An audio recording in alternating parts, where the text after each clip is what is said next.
Magnesium is responsible for activating the necessary enzyme that takes phosphate groups and attaches them to ribose.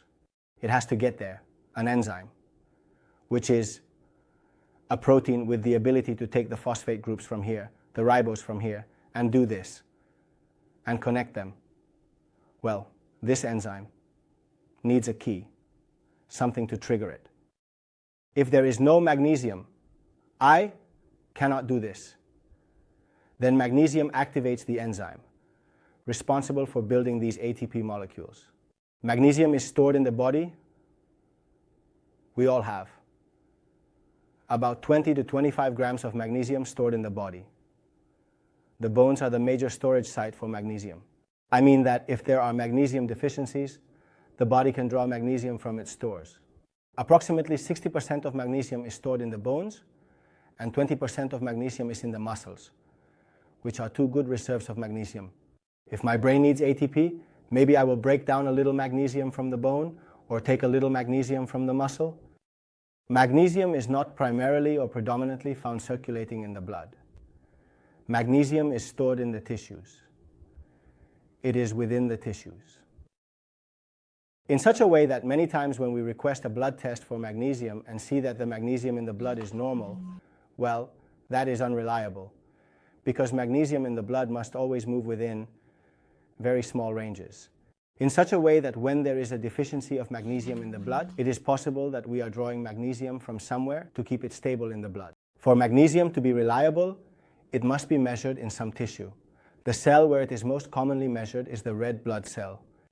So, to measure and determine the magnesium status in the body, what should be done is to measure the magnesium levels in a red blood cell, in an erythrocyte. There is also a reliable test to measure magnesium in urine. But many times magnesium in blood is not reliable. The absorption of magnesium is found in the atom. It is also part of the chlorophyll molecule. Magnesium, everything that is green, is rich in magnesium. But magnesium is not easily absorbed.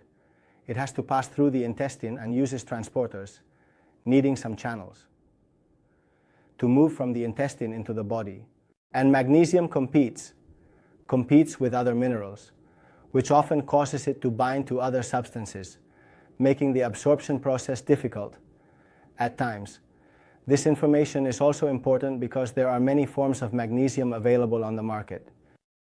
There is magnesium citrate, there is magnesium bisglycinate, there is magnesium oxide, and some vary in price. Well, the presentation, the formula, and the way this magnesium is formulated largely determine the capacity or ease with which that magnesium is absorbed. There are some forms of inorganic magnesium, such as magnesium oxide, which is absorbed very poorly. Very poorly. Why? Because that magnesium will use ion channels through which there will be a lot of competition with other minerals for absorption.